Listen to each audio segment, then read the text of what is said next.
if I want to be with someone for money, obviously don't want to be him. Hi guys, welcome back to Nikki Faces Reality.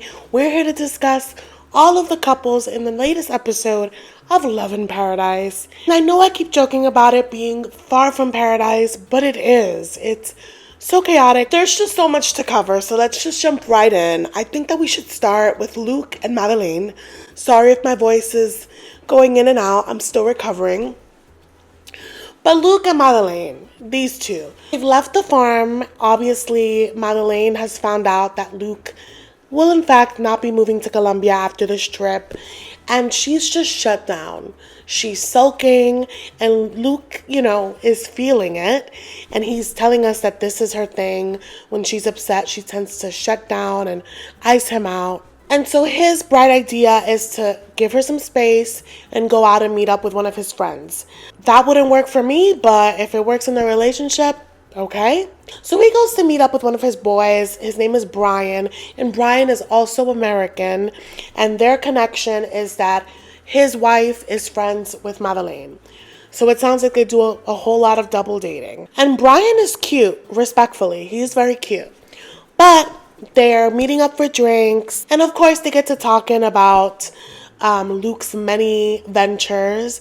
And he brings up the sunglasses business and brings out, I guess, a gift for Brian. And so from the convo, Luke has basically alluded that he's having a hard time navigating these conversations with Madeleine. He quite frankly doesn't think that she would understand. But Brian is like, so do you think that she would be with you if money wasn't on the table? Like, what's holding you back? And Luke is like, yeah, I do think that she would be with me. I just don't think she understands it. And Brian is looking at him like, I think that you're fooling yourself. And we all need friends that are this honest. I know that you're saying that you think that she's in it for love, but everything else you're saying is adding up to a whole complete different answer. And so now we get the 90-day trope that happens with every single couple. Every time we see a woman that is just living the high class off of her man's check, Jasmine Gino, there's always someone in their ear being like, have you considered a prenup? You should get one. And so we know Luke doesn't have a job, but he does have property. He invested in this really luxe apartment in Colombia, and he rented out kind of like an Airbnb. But it's a big investment, and he put all the money that he has in it. And so he's like, I think I am going to need an ironclad prenup to protect that. And so after this convo, Luke is like, you know what? Yeah, if she doesn't agree to a prenup, there's no wedding. And he's talking a big game for someone that has clearly let a teenager run his life. And so I love that Brian was like, don't let a 19-year-old tell you what to do with your money. And I was like, but I also need them to really hear that statement clearly. A 19-year-old. What are you, a 30-something-year-old, doing engaged with a 19-year-old? It's still like, there's certain age gaps that you're like, I can look the other way. But 19? It's crazy. And so we see them go to the apartment, his investment, and they're getting it cleaned up, ready for the new person that's going to go rent it. And Madeleine is helping him clean, but she might as well do nothing. She looks like a child playing with a broom. She's barely wiping things. I'm just like, Luke, just tell her to sit down and do it yourself. And she's still very much giving him the silent treatment. So he keeps finding ways to try to get her to talk. And he's like, babe, I need help with the sheets. And so, of course, because money talks, he starts telling her how much he's making from the rental that's coming in. And so her eyes light up and she's like, so if you keep this apartment rented always, will you have enough money to move here? And he's like, yes, babe. And I'm like, if you're trying to get a prenup to protect this investment, do you think that it's the best idea to dangle how much of a moneymaker it is? I just don't think that Luke is thinking straight. But after hearing the money cha-ching, she's in a much better mood. And it's very convenient because that day they're going to go ahead and visit her family. So finally, I've been asking about her family. I'm like, what's the deal? How did this 19-year-old get to be with this guy? So we go to her grandmother's house and we find out that her dad wasn't really in her life. Her mother was working a lot. So she was raised by her grandmother and her aunt. And it's very sweet. And I was looking at the house and I'm like, this looks like a really nice house. I'm sur- I'm surprised that a 19-year-old isn't living with her family. But then again, and so she thought she had a rich little white boyfriend that could fund her luxury lifestyle. But if they end up without the apartment, she has somewhere really nice to go to. Luke appears white, but he's also half Mexican. And he shares that he hasn't spoken Spanish since he was a kid, but he's been obviously practicing it with Madeleine and her family, and he sounds really good. I was very surprised. So they're helping their grandma cook, and one thing led to another. Madeleine is here talking about her dream wedding, and she's talking about wanting a big venue with 3 different rooms, wanting 3 different dresses, the kind of food that you want, the music, the spectacle. And Luke looks like he wants to piss on himself. He cannot afford whatever she's talking about. And so, as she's raving about all the things that she wants for a wedding, her grandma and her aunt are like, okay, so did you guys set a date? And Luke is being very weird about it. He's just like very much stalling, very much distracting them, and it's not working. They're like, you're being obvious, you're being weird, what's going on? But him and Madeleine had agreed that they wouldn't talk about money in front of her family. So without talking about money, he won't be able to be honest, and they're on to him. So my thing is, while her family doesn't know the deal, she does. She may not know, like, at an explicit rate, because it sounds like he's scared of her, but she knows the main point, which is that he has no job. His funds are very, very limited. And while she may have some qualms about it, if the purpose of not talking about money was to not look bad in front of your family, why are you silent when they're questioning him? Why not say something to, like, you know, pacify whatever is going on and then talk about it with Luke later? But no, she's quiet. She's just letting him get eaten alive, and it's bad. And I know that she knows his money situations because we saw how upset she was that he invested the little money that he had in the sunglasses, right? So why did she book them a venue tour the next day? Oh, it's a beautiful venue, but it's huge, and he has no money.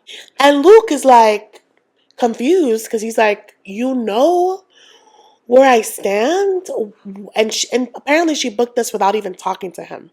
So layers on layers, right? I honestly think he's the bigger idiot for even showing up to this place because yes, she knows your money stuff, but you're also the adult and you could put a stop to this because now, like, it's a lose-lose situation. You're going to go to this venue, it's going to be dangled in her face, you're going to crush her dreams, and you're going to end up being the bad guy anyway. So just be the bad guy from the start without having her see the venue. So the venue lady is giving them the tour. The venue alone is like $5,000, but it has no add-ons in the package. So every single add-on, like food, DJ, decorations, anything like that, you have to add it to the bill. So when he was just doing an estimate, it was like $20,000. That sounds like that's all the money that he had in his 401k. He has already used 11,000 of it for the sunglasses, so he has 9,000 left to hold him over without a job. So Madeleine is really showing her age, and he in turn is mirroring her age. Because who's the adult in this relationship? And so when they get a moment alone, he's like, babe, you know I can't afford this. And she's like, you're really going to ruin this day like you did yesterday, talking about money. It's not about the money. And he's like, but it is. you are showing this venue and I can't give that to you right now. And she's fully pouting, she's fully rolling her eyes. And I don't know if like, I think she's posing this as like the intention is just like for them to be excited about it. But it's very much like she wants it now. Even though she's saying that she doesn't, everything else that she's saying is leaning towards, I want this now, I want it big. And he's like, what part of I'm broke don't you understand? And so this leads him to be like, money is important. And you're obviously not looking out for me. I have to look out for myself. So I really do think that we need to talk about a prenup. And she goes, prenup? That means you don't trust me. And she says that if she wanted to be with someone with money, she would be with someone else. And I think that that's easy to say right now, but you weren't saying that a year ago when your whole lifestyle was funded, your business was funded, your boobs were funded, your everything was funded. He obviously had enough money to take care of you then. You didn't have that money before. So let's be honest, he may not have money anymore, but there was a time that he did, and you benefited from it. So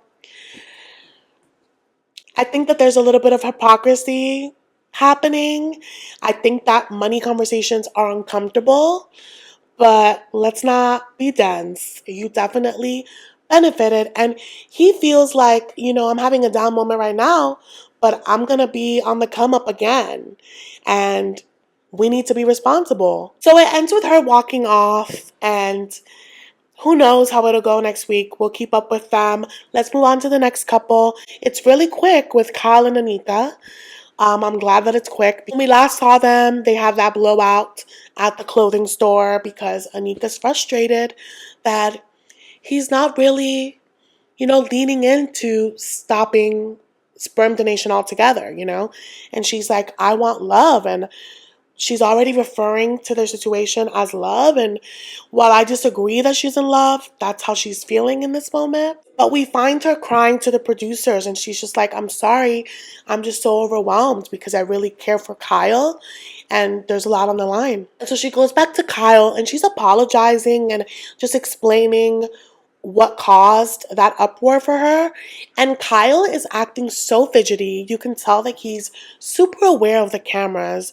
Like, it's just very clear. Like, he's like, I'm on, And then in the confessional, we see him talking about how he really cares for Annie, and he doesn't want to have to give up something that he loves, and he hates that something that he loves is hurting her. And so his version of a compromise that he thinks is going to make Annie happy is to have her choose who gets the insemination. I mean, worms for brains, because can you imagine telling your partner that wants to be strictly monogamous, hey, I'm not going to stop screwing other women, but you get to choose who I screw.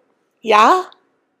Yeah, that conversation is not going to go well. He only says that in the confessional. He doesn't say that face to face. And when they pan back to their face to face time, Annie is still apologizing. She's like, oh, I hate that I let you see me cry. She just keeps talking about how, she's going to have to make a choice, whether to have to be okay with it, which she's not, or to let go of the man that she loves. And I'm not here to police people's feelings. This is your first time meeting this man in person. I think that what you're experiencing is infatuation, maybe a little desperation. I don't think it's love. And I'm concerned that she's in such a rush to name it. But yeah, that's it for them in this episode. Let's move on to the next. Alex and Adriano in Italy. You see Alex catch up with her cousin. I love her cousin. They're going to a ceramics class. This ceramics class is a fail. They can't get it right. At one point, Alex's braid is all clayed up. It's hilarious. But when the instructor steps away, we get some girl time. And the cousin is digging for all the info. So first, Alex is like, I'm really glad that you brought up the religion thing because it caused us to have this conversation. We've been talking about it a lot. And I'm just like, Alex, you seem like a smart girl. And obviously religion is important. you've been so focused on thinking about procreating with this man that you haven't gotten into the real conversations. I just don't understand how religion could be important to you, and after a year, you haven't fully, like, talked it out with him. Like, you haven't asked him any real life questions. What do you actually know about him? What does he actually know about you? It's like, and of course, she shares the really problematic race issue between them. And the cousin is like, come on. Like, that's big. And so then the cousin asks her, like, are you really in love? And Alex is like, yeah, we're just enjoying each other. And, we have some tough moments, but those will pass. And I was like, or they won't, or someone will have to swallow it. And it seems like you're the one that's swallowing it to stay in this fantasy. And I love that the cousin is like, but don't you think you're forcing it? And the truth comes out, which is what I was thinking. Alex is like, I'm getting to my 30s and I don't have a husband, I don't have children, I don't have a family, and I really want those things. I mean, it's what I was thinking. I don't want to call her desperate, but I do think the yearning for family is just so major that she's willing to accept crumbs, and it's just, she deserves better. And her cousin said something that I love, and I've heard it in a different variation. It basically was like, the longer you stay with the wrong person, like, you're not making room for the right person to come in. And it's so true. I don't think Alex will listen to any of this. I think that it'll have to take something big to snap her out of it. But, I think that her cousin did a great job in asking the questions, stirring the pot in Alex's brain, planting some seeds, and the rest is up to Alex. But that's it on them in this episode. Let's move on to SHAWN and Alliya. So we see Alliya with her Ariana Grande ponytail, and she's out to meet her friend Jackie. She said that she gave some space to SHAWN because she noticed that in the dinner, he was having some trouble just adjusting to life with Alliya and not Douglas. So she sees her friend Jackie. This is the first time that Jackie is getting to spend time with Alliya in person. And I just, it was a girl's moment. And I think this was such a great moment. Jackie was just affirming Alliya. She was so supportive. And she shared a little more info. She was like, Douglas was great, but he had sadness to him. And so it's really nice to see the girls get reacquainted. And in Girl Talk, they get to talking about SHAWN. And Alliya shares just how hard it's been for SHAWN, and also mentions what he told her, which was that he misses certain qualities, like her being scared and her being quiet and shy. And Jackie says, that's interesting because those qualities that he misses are of those that are easily manipulated. So, before I keep getting into these two, I know that it's divisive. I know that people have feelings about Alliya and how she might have gone through this. And I think that this transition is as equal of a shock to her as it is to SHAWN. I really like SHAWN. I don't think that he's a monster. I don't think that he's abusive. I disagree with how he's going through his mourning in the episodes that have passed. I don't think he's a bad person. And I don't think that he is manipulative or trying to manipulate. I do think that it's alarming, and I think that if he's faced with that conversation, like, hey, like, those qualities that you say you miss, I think it's a little problematic given the age factor, and it's just something to think about. I did not call him manipulative. I didn't call him abusive. Whatever I say, it'll come out of my mouth. Please don't make assumptions of what I'm saying in the comments. If you have questions, ask me, and I will answer. I say this to say that I don't know these people. These are just my opinions based off of the show that's being presented that they place themselves in. You are in my channel and I'm happy to share my opinion. And if you don't like my opinion, we can respectfully disagree in the comments. I would love to hear your perspective. I may learn something from your perspective. But again, it's my opinion. And if you can't handle us having differing opinions and you are compelled to write something nasty, don't. Get out of my page. You don't have to be here. We don't have to share space. Don't be disrespectful. I will delete it. I will block it. This is not the space for your negativity. Being human is hard. Being human is complex. We don't always get it right. Good people make mistakes. Good people say problematic things sometimes. And I think that that was the situation with SHAWN. I don't think he gets the optics of what he is saying in his mourning. I think that his mourning is valid. I just think that it does ring alarms that you have a problem with your 20-something-year-old partner having a mouthpiece on them because they were so scared. But them being scared wasn't a Douglas natural characteristic. They were scared because of survival. They were scared that they were going to be shunned. They were scared that they would be assaulted. They were scared of many things before they were liberated enough to be who they are, which is Alliya. Okay? And Alliya, understands that this must be hard for SHAWN because obviously this is huge. And she loves SHAWN. And she's aware that there is a reality where SHAWN won't be able to love her.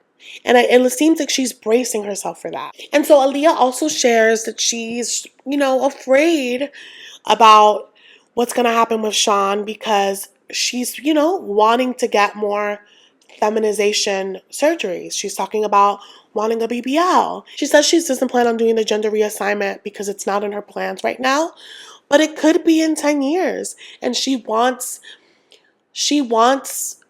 to give herself permission to change her mind to do that later if that's what she wanted. She recognizes that SHAWN is completely opposed to these surgeries and that may cause more distance between them. But this is a moment that she really has to choose herself. And it sounds like she's, committed to choosing herself above anyone else. We do end up seeing SHAWN when they all go to the beach. So it seems like it's Alliya with all her really close loved ones. Day ones. It seems like she's gathered her really close friends. It is her birthday week after all. And it's really cute. They seem really in love, SHAWN and Alliya. And so I'm just like, I really would love for it to work for you, but I respect it if it doesn't. And Alliya, she's just beaming. You could tell that she feels loved and protected. And even SHAWN, he's like, wow, like I'm just seeing her like really in her light. And he's like, I don't want to be the one to get in her way. And I was just like, oh, that's so hard. That's so hard. But this bonfire situation, there's a purpose to it.